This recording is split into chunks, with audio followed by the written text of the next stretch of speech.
За Монгол улсын гадаад худалдааны нийт бараа эргэлт 27.4 тэрбум доллар байгаа.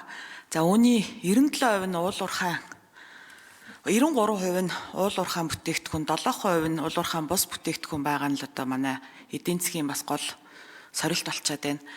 Цаашид бид энэ уул уурхай бус экспортыг яаж дэмжих үү, яаж эдийн засгаа тэлэх үү гэдэг сорилт бол бидний өмнө бол зүй ёсоор тулгарч байгаа. За тийм ч учраас олон улсын зах зээлийг эрэлхийлэх, шин зах зээлүүдийг нээх явдал бол яах аргагүй чухлаа. Нөгөө талаасаа энэ Евразийн эдийн засгийн холбоотой төр хэлцээр байгуулах асуудал дээр бол би өмнө нь ч гэсэндээ энэ асуудал анх орж ирэхэд удаа дараа энэ болгоомжлонгүй байр суурийг бол илэрхийлж ирсэн. Яагаад вэ гэхлээр яах аргагүй геополитикийн хувьд бол бас онцлог нөхцөл байдалтай байгаа. Тэр утгаараа бол энэ төр хэлцээр цагаа олсон уу юу гэдэг асуудал бол зайлшгүй тулгарч байгаа. За анх бол энэ асуудал бол оны ихээр орж ирсэн байгаа. За тэгээ тэр цаг хугацаанд бол миний хувьд бол ямар байр суурийг илэрхийлж исэн бэ гэхлээр за нэгэнтээ ингээд хэлцээр хийхийг зориод явж байгаа бол бэлтгэл ажлуудаа маш сайн хийх хэрэгтэй. Бэлтгэл ажлууд гэдэг нь одоо дотоодын аж ахуй нэгжүүдэд маш сайн мэдээлэлээр хангах хэрэгтэй нэгдүгээрт. Хоёрдугаарт тэр тээвэр логистикийн дэд бүтэц за тэгээд одоо энэ экспортод бараа нийлүүлэх тэр чадварыг бас эзэмшүүлэх хэрэгтэй. За тэгээд тэр чиглэлээр бэлтгэл ажлаа маш эрт хийж эхлэхгүй бол эн чинь 3 жилийн төр хэлцээр байж байгаа.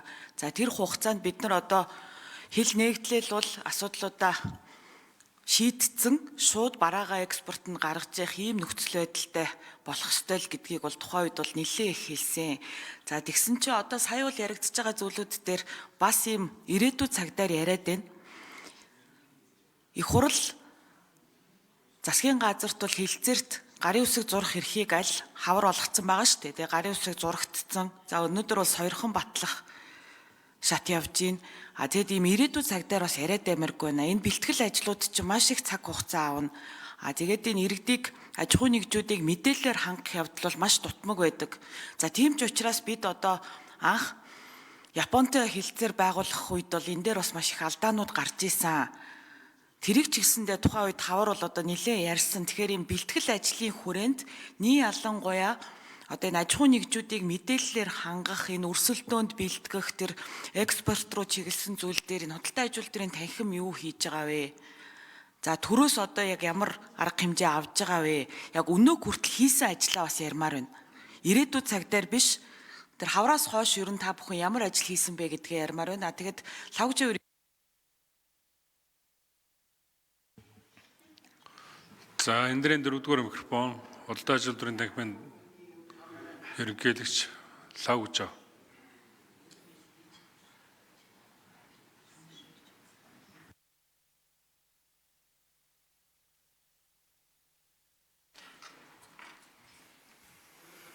За баярлалаа. Гишүүний асуултанд хариулъя Лавж.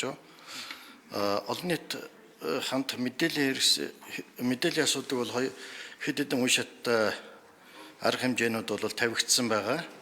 Энд бол танхим ба эдийн засгийн хөгжлийн яам нийтдээ бол ойрын хугацаанд хийгдэх 8 зүйлийн мэдээллийн асуудал байгаа. Энэ бол шатараалтай програм гаргацсан байгаа. Энэ дээр бас нэмээд нэг зүйл хэлчихье. Гишүүний тавьж байгаа асуудал зөвлөдөө. Манайх Японд эдийн засгийн түншлэлийн гэрээс 10 жил болж байгаа. Тэгээ сая бол төр хувийн хвшлийн хамтын түншлэлийн форум бас Японд хийгдсэн.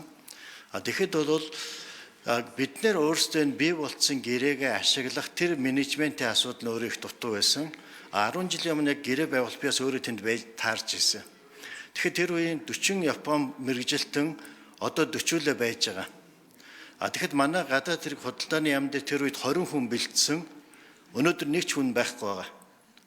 Тэгээ өнөөдөр бол Япон Монголын түншлэлийн яг гэрээн дээр хариуцсан мэрэгжилтийн төрийн тасралтгүй институт ажиллах тэр процесс байхгүй болсон. Манай танхим дээр бол энэ гэрээн дээр аль алин дээр нэг өөрсдийн талаас үйлчилгээний хэсгүүдэд бол оролцдог. Зарим бүлэг хэсэгт. Тэр бол манай танхим дээр тасралтгүй явагдаж байгаа.